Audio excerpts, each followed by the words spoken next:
Hello, greetings. This is Gilles Mansillon. We are here to come and say hello. For we are a collective. Yet only we are all individual. But this is not this identity that we have a name. That I have a name. It's just an appearance I take to be the conduit for a collective energy. And it is all we are. In truth, we are a conglomerate of spiritual energy. And it is only a temporal identity. It is not who we truly are. It is just something we identify ourselves with. So it is beyond the ego. We have this flow of energy that is who we are. That's truly who we are. And so we are having this new moon. So it's very important to be ready for very big change with this triangle to Uranus. Unexpected things can happen.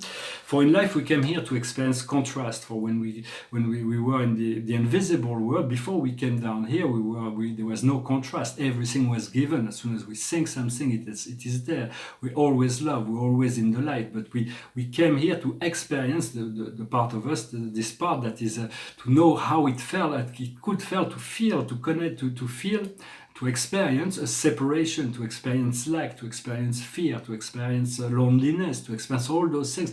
We could have never guessed that from the higher plane. So it was necessary for us to know that experience so that we can reconnect eventually, so we can grow to something more when we return. And this contrast is essentially we are all flow. Everything is flow in life. There is no stopping the flow. We are a flow. We are the flow. We are life. We are the river of life. Sometimes we go with the current. That means we embrace what we desire. We choose to believe in that which we desire will come with grace and ease to us. And sometimes we go against the current. We doubt. We feel that we project mentally certain things we do not want. So we go against. Sometimes we go against. Sometimes we go with the current. It is part of the process to experience that contrast, understanding that eventually we'll let go of the unwanted and we'll flow with the current at the end, and we'll emerge into the great ocean of oneness, the ocean of love, for all is flow. For when we have this body of desire, it is inevitable. We create desires, and but when we say I want something or I desire something, but I don't know how I'm going to get it, it creates this tension. When you say I want this or I desire this because I want, because it will make me feel good, and I know I will get it somehow. So at this point, it's much more flowing. So it is about disciplining our mind to allow to not use too many buts. I want this, but it's hold it in frequency. For it to manifest, it has to use because or and. Somebody was talking to me about the law of instant manifestation. If we have this power of instant manifestation, we no longer need money. We no longer need anything. We can just manifest it. Like the Greek gods they were very advanced extraterrestrials that manifested on the earth in a bioplasmic form, and whenever they needed something, they just sought it into existence, and poof, it became.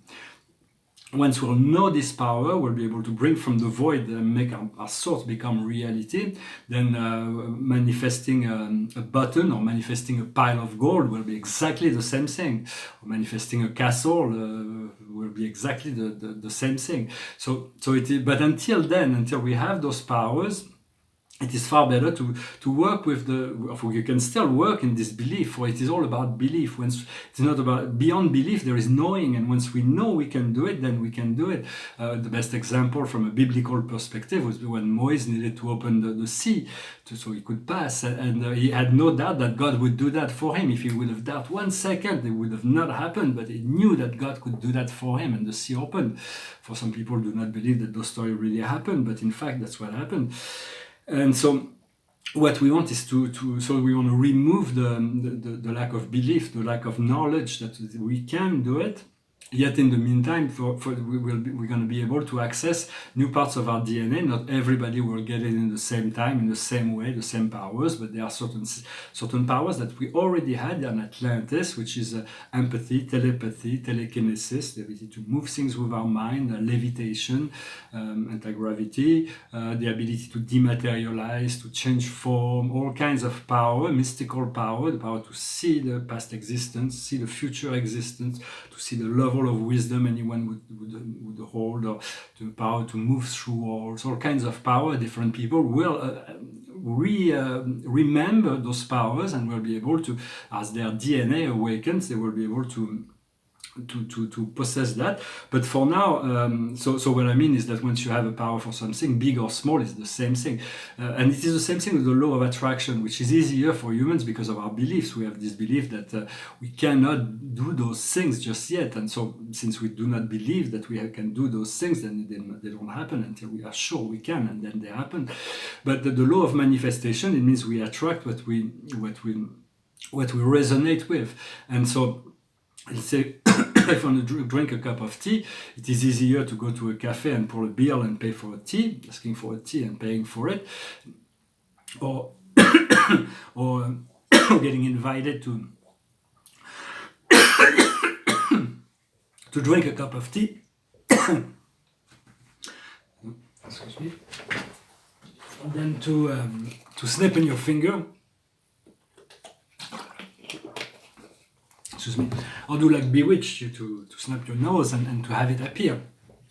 But in a sense, it is the same thing. The law of attraction, it's as easy it depends on the level of resistance we have in relation to our desire. If we desire to have $1, it's easy for us to believe that we can attract $1, but $1 billion, we do not have the belief that it's just as easy. When in truth, it is the same thing for the universe to send us $1 or $1 billion. I'm using money, it could be anything else.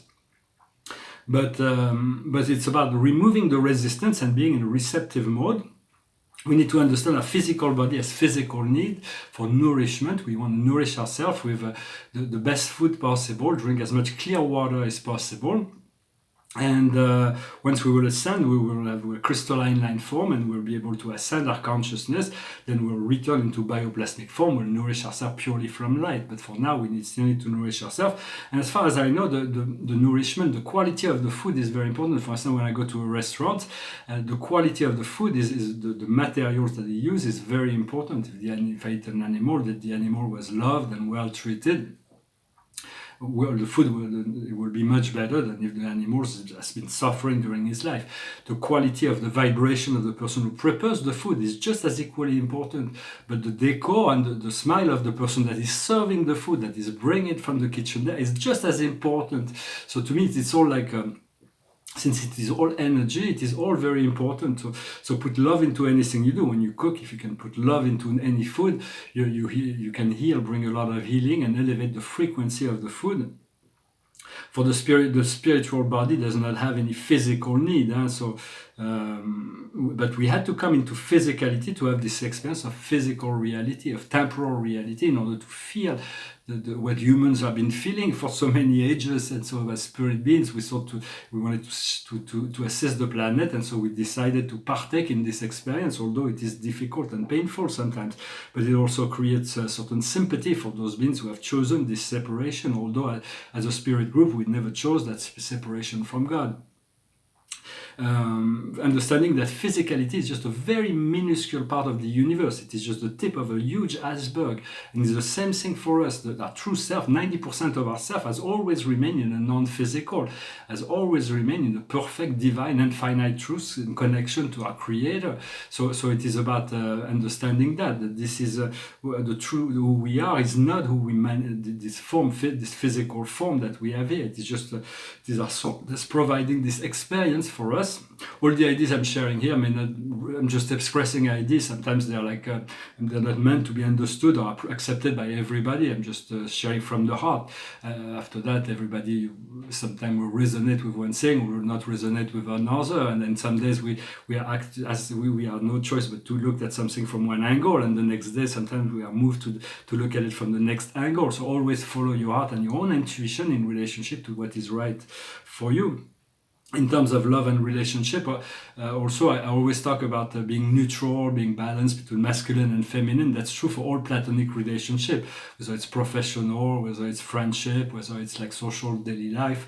But of course, in romantic relationship, there is a different dynamism. There has to be a tension that creates the magic of the attraction. And there are millions of books and videos that are already done about this. Maybe someday I will discuss my own ideas of those things, but it's not. I'm more talking on a general aspect of spiritual ascension here. For we are also looking for love. Love is what we seek, but we have different ways of going about it, or different beliefs of what love may be. For most men are looking for freedom, and most women are looking for security. We are all looking for security, and we are all looking for freedom in essence. But so we have to bring this balance, this dynamism in relationship in order to make it exciting as well. So it's for all love relationship, intimate relationship, the dynamism may be different than in platonic relationship. Just thought that I said that because it's maybe necessary to mention that. For there is two things that we can never stop: is blind passion and cupid desire. It is part of us. This desire, this avidity, this greed. We always want more. This cupid desire and this passion. We are blindly passionate for things. The thing is, we want to stop being passionate for impure things and start to become passionate for enlightenment, for serenity, for well-being, for wholeness. Well, and then we want to stop desiring impure things and desire the wisdom, light, enlightenment, sharing. I also wanted to say in terms of human relationship, love relationship, there are two extreme models that are from philosophy that you want to avoid. For ideally, you want to be whole. You want to love yourself enough so you do not need anybody, but you will attract someone that will be able to share this wholeness with you without the codependency. And that's the only way to have a lasting relationship, because eventually, otherwise the magic will fade away and will become, oh, you don't give me that anymore, or you stop. If there is too many codependency, the two models to avoid is the two extreme models. Is one from Tristan and Isolde. It's an old tale.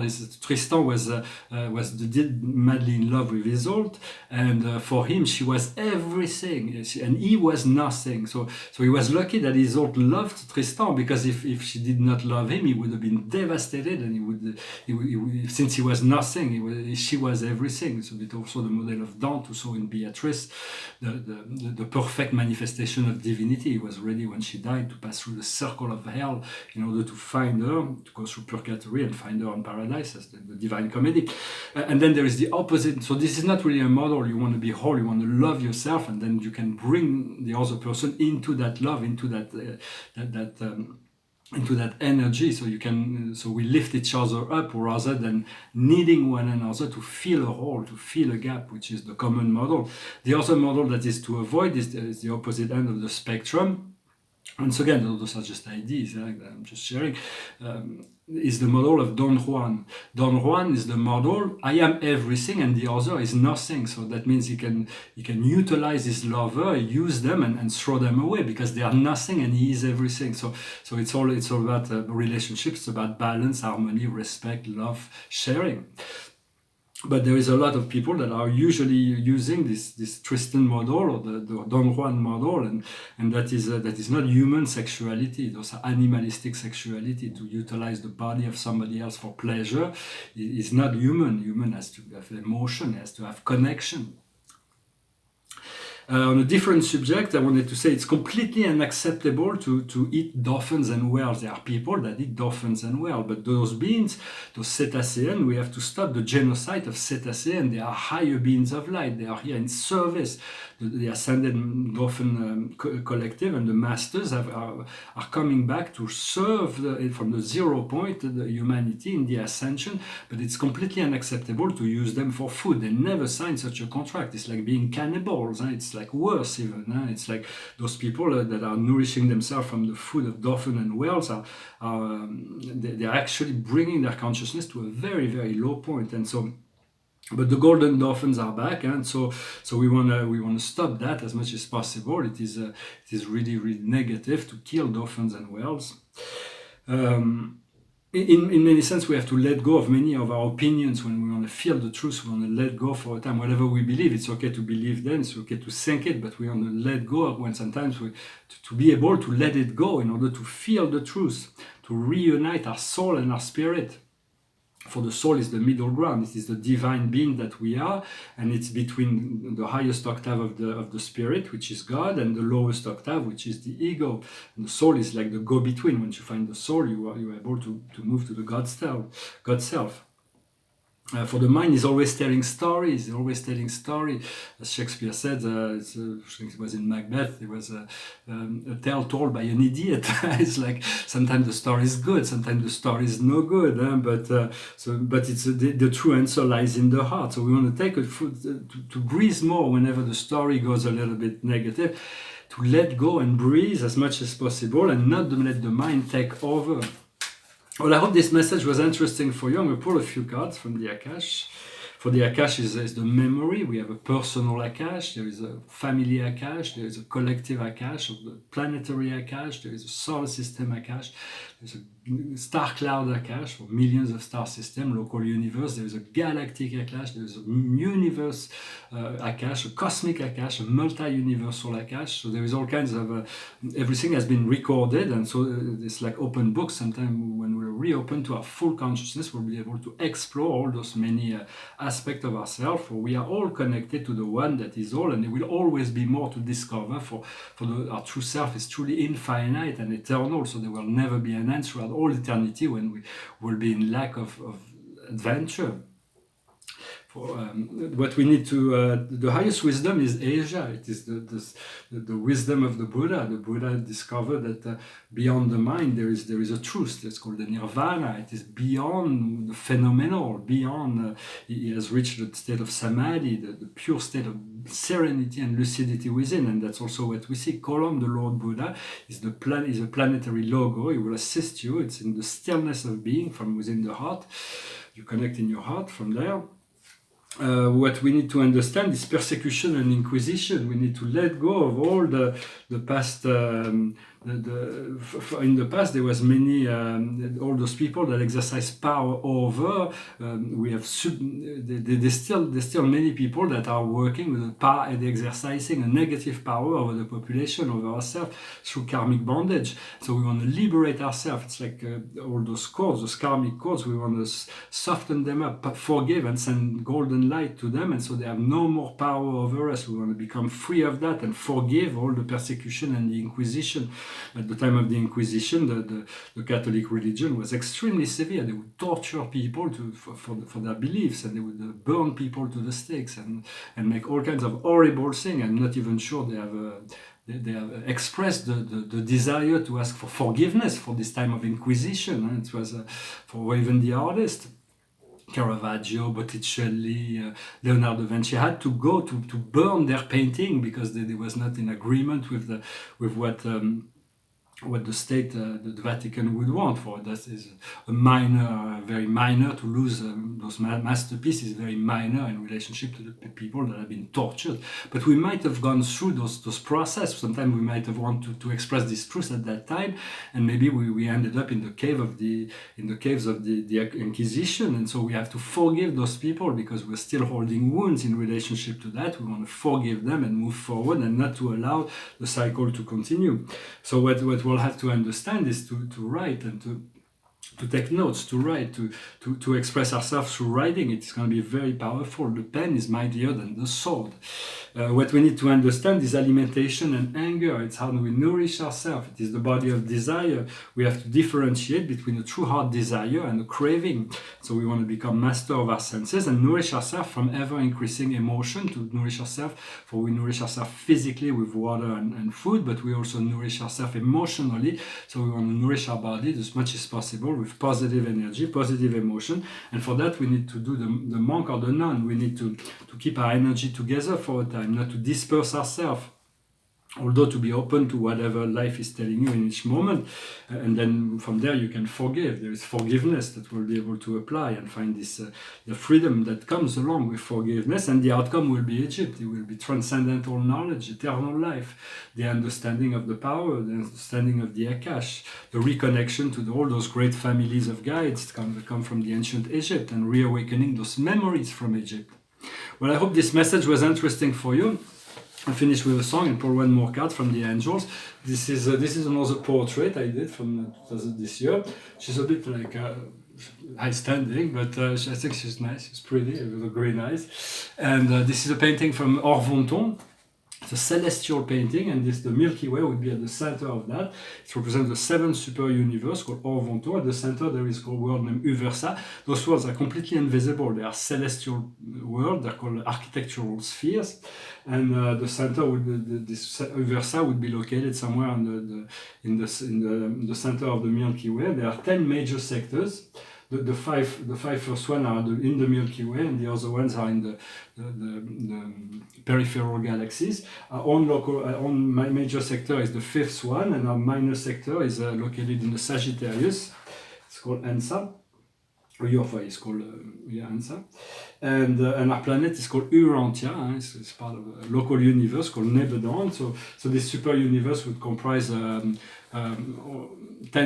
trillion inhabited worlds. So it is plus all the billions of celestial worlds that were created. Well, I really like this painting. It's very organic. It's very large. Though it represents a lot of worlds, and so it's.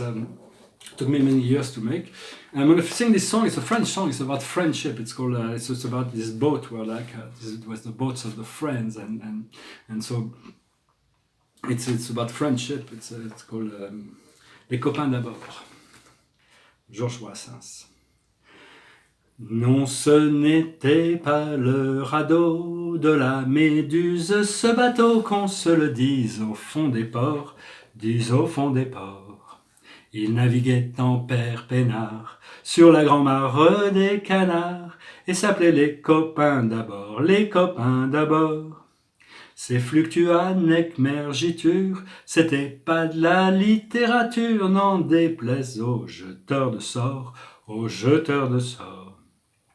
Son capitaine et ses matelots n'étaient pas des enfants de salauds, mais des amis franco de bord, des copains d'abord. C'était pas des amis de luxe, des petits castors et pollux, des gens de Sodome et Gomorre. C'était pas des amis choisis par Montaigne la Boétie. Sur le ventre ils se tapaient fort, les copains d'abord. C'était pas des anges non plus, l'évangile ils l'avaient pas lu, mais ils s'aimaient toute voile dehors. Jean-Pierre Paul et compagnie, c'était leur seule litanie, leur credo, leur confiteor, aux copains d'abord. Au moindre coup de Trafalgar, c'est l'amitié qui prenait le quart, c'est elle qui leur montrait le nord. Et quand ils étaient en détresse, que leurs bras lançaient des SOS, on aurait dit les sémaphores, les copains d'abord. Au rendez-vous des bons copains, y avait pas souvent de lapin, quand l'un d'eux manquait à bord, c'est qu'il était mort. Oui, mais jamais, au grand jamais, son trou dans l'eau ne s'est refermé, 100 ans après qu'aucun ne sort, il manquait encore. Des bateaux j'en ai pris beaucoup, mais le seul qui ait tenu le coup, qui n'est jamais viré de bord, mais viré de bord. Il naviguait en père peinard sur la grand-mare des canards et s'appelait les copains d'abord. Well, thank you very much. The song that says the friends first. First friends, friendship comes first. And thank you for liking, sharing, commenting, subscribing. I'm looking forward to bringing to do a lot of change, for it is very delicate, difficult situation for me right now, very tense. I'm approaching that with a lot of smiling, and the Spirit says that I will enjoy the end of that process, the end of that cycle. I will be enjoying it. Pull one more card. This is the Lady of Gabriel. Gabriel is the great archangel of ascension. We want to call her. She appears mostly in the feminine side. For angels are above polarity, but she's more feminine, and we want to thank her, to authorize her to work through to bring her grace into the heart and mind of all beings on the planet. So we want to assist her as much as possible with that. Gabriel is also one of the first archangels. There is called the Lord of Salvington. Gabriel of Salvington was the first created being of our local universe. We want to send greetings to him. is the is the head, the leader of all the angelic armies in our local universe, and he was the angelic guardian of the Christ when he came down in his incarnation. For here we have the Lady of Gabriel. It is passionate, brilliant, charming, independent. You are right now able to undertake anything. Go towards what you aspire. You are attracting the people capable to help you on your way. So it's all good. It's all about grace. It's all about unfolding this higher reality before us. I thank you very much. I wish you a wonderful new moon, and I'll talk to you later. Namaste.